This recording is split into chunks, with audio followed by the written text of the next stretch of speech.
Could you be capable of evil? What if the scariest part of evil isn't that it exists, but that it could exist in you? We like to believe evil is something other people do. Monsters, sociopaths, people born broken. But history tells a different story. Teachers, soldiers, clerks, parents, people who look just like you have committed atrocities. They didn't look like killers. They weren't foaming at the mouth. They were, by all accounts, normal. So what happened? Psychology has been trying to answer that question for decades, and the answers will shatter your assumptions about what humans are truly capable of. 1. The banality of evil. In 1961, a Nazi officer named Adolf Eichmann was put on trial. He'd helped coordinate the logistics of the Holocaust. But what shocked the world wasn't just what he'd done, it was how ordinary he seemed. He wasn't a raging monster. He wasn't insane.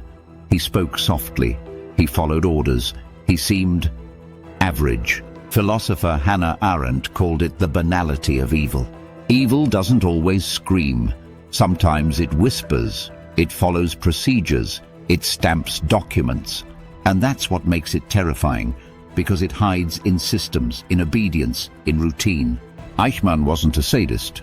He was a bureaucrat, but his actions led to millions of deaths. This isn't just about history, it's about now. How many evils go unnoticed because they're disguised as policies, procedures, just doing my job? 2. The power of obedience. The Milgram experiment. In 1963, psychologist Stanley Milgram conducted a shocking experiment. Participants were told they were helping with a memory study.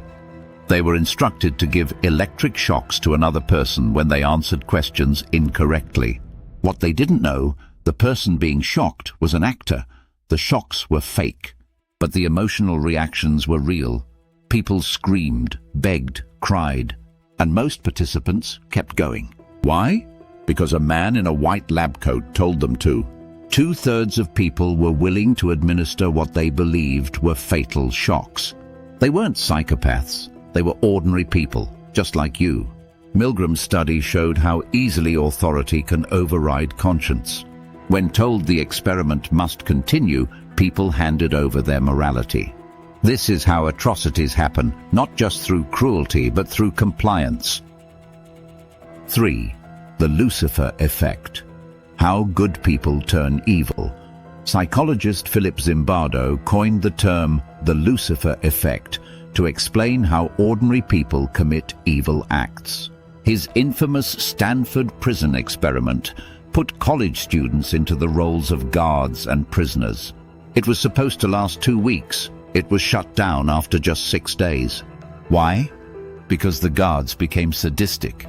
The prisoners broke down mentally, and Zimbardo, who played the prison superintendent, lost objectivity. It wasn't a few bad apples, it was the whole barrel. The situation itself created monsters. Zimbardo's conclusion: systems corrupt individuals. Give someone unchecked power, and cruelty often follows. Evil isn't always a personality trait. It can be a situational infection. People who were kind, empathetic, and normal became tyrants in a matter of days.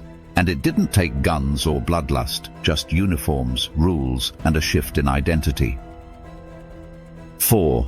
Dehumanization, the first step toward atrocity. Every genocide in history began the same way, by turning people into objects. Jews were called rats.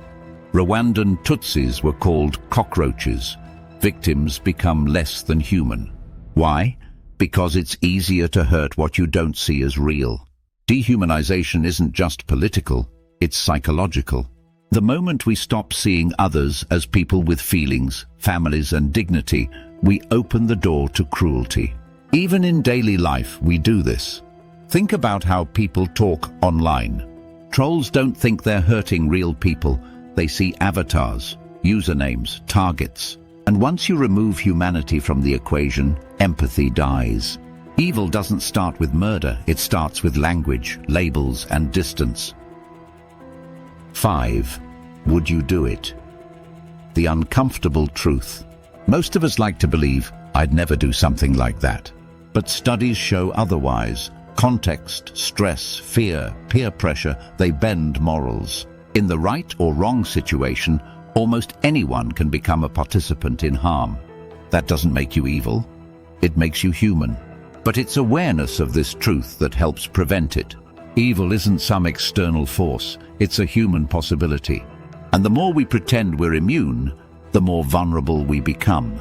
Understanding the psychology of evil doesn't make us bad, it makes us responsible. So ask yourself, what systems do you support without questioning? What behaviors do you excuse because everyone else is doing it? Evil often hides in the crowd, in silence, in obedience. Understanding evil to choose good. The scariest truth about evil is how ordinary it looks. It wears a smile, follows orders, speaks politely. But the real danger is thinking it could never be you. By understanding how ordinary people commit horrific acts, we gain the power to stop them. Not just in others, but in ourselves. If this opened your eyes, share it with someone who needs to hear it. And subscribe to Mindshift Playbook for more deep dives into the human psyche. Because awareness is the first defense, and only those who understand the darkness can truly protect the light.